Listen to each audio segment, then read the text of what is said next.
चंद्रयान 2 के ऑर्बिटर ने कहा, स्वागत है मेरे दोस्त, और चांद पर लैंड कर गया चंद्रयान 3।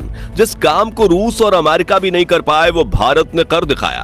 पूरे देश में जश्न का माहौल, दुनिया भर में मिल रही है बधाइयां, पर काम अभी नहीं हुआ पूरा। इसरो वैज्ञानिकों के आगे है मिशन पूरा।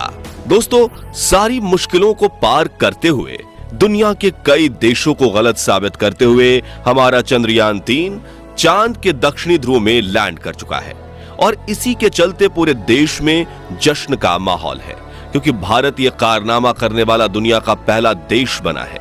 और जिस तरह से इसरो ने इस मिशन को अंजाम दिया है वो नासा और रोसकॉसमॉस के लिए भी एक सबक है।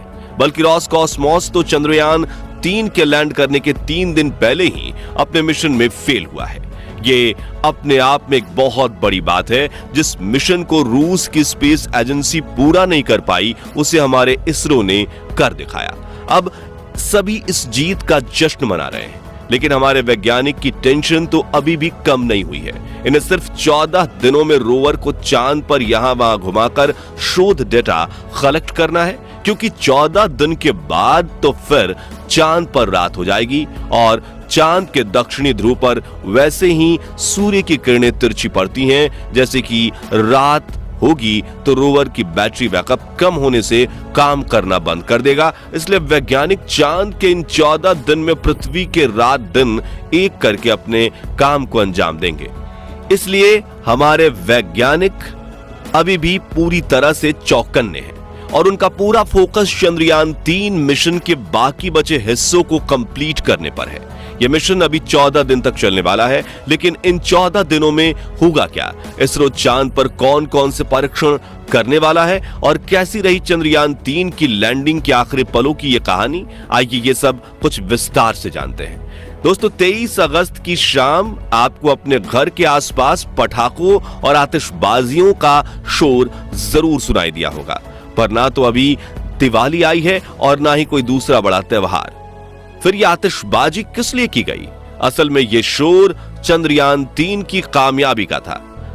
करोड़ों लोग इसकी लैंडिंग को शाम से ही लाइव देख रहे थे और जैसे ही हमारे विक्रम लैंडर ने चांद की सतह पर सॉफ्ट लैंड किया, लोग खुशी के मारे चिल्लाने लगे और हर तरफ आतिशबाजी शुरू हो गई, क्योंकि सबको मालूम है कि यह मिशन हमारे लिए कितना ज्यादा महत्वपूर्ण है। इसरो वैज्ञानिकों ने हमसे जो वादा किया था उसको पूरा करके दिखाया। बहुत सारे देश जो भारत से जलते हैं और जिन्होंने चंद्रयान 2 के फेलियर पर हमारा मजाक बनाया था, उन सब की बोलती बंद हो गई है।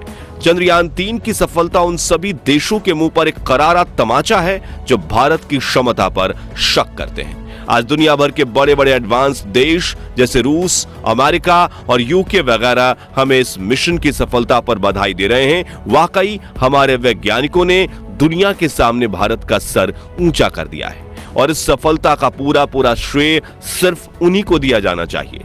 जहां हम सभी लोग पूरी तरह इस बड़ी जीत के नशे में चूर हैं, वहीं हमारे वैज्ञानिकों ने अपना फोकस मिशन से जरा भी नहीं हटाया है, क्योंकि उन्हें मालूम है कि काम अभी पूरा नहीं हुआ है।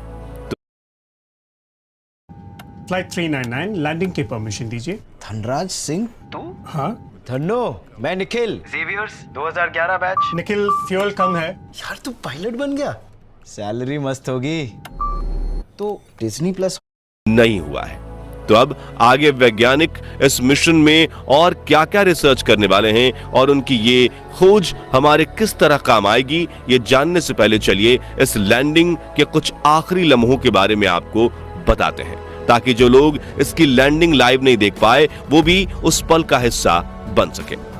दोस्तों, हमारे चंद्रयान 3 का विक्रम लैंडर 17 अगस्त के दिन अपने प्रपल्शन मॉड्यूल से अलग हुआ था और सही मायनों में देखें तो इसी सेपरेशन के साथ उल्टी गिनती लैंडिंग की चालू हो गई थी। दरअसल इसके बाद विक्रम लैंडर को बहुत तेजी से चांद की सतह की तरफ नीचे लाया गया, जिसके चलते 3 दिन के अंदर यानी 20 अगस्त को सतह से इसकी दूरी सिर्फ 25 किलोमीटर रह गई।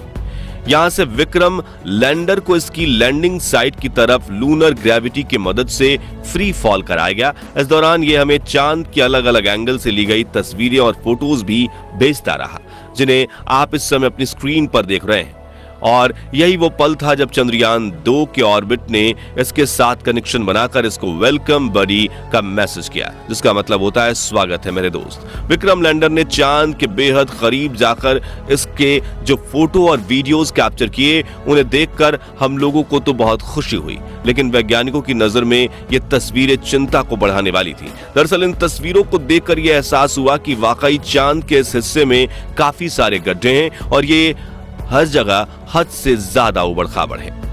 इसको देखकर एक पल के लिए हमारे वैज्ञानिक भी चिंता में पड़ गए थे कि विक्रम लैंडर इतनी खराब जगह में कैसे लैंड करवाएगा, लेकिन फिर भी वैज्ञानिकों ने खुद पर भरोसा रखा और प्लान के अनुसार लैंडर को आगे बढ़ाते रहे।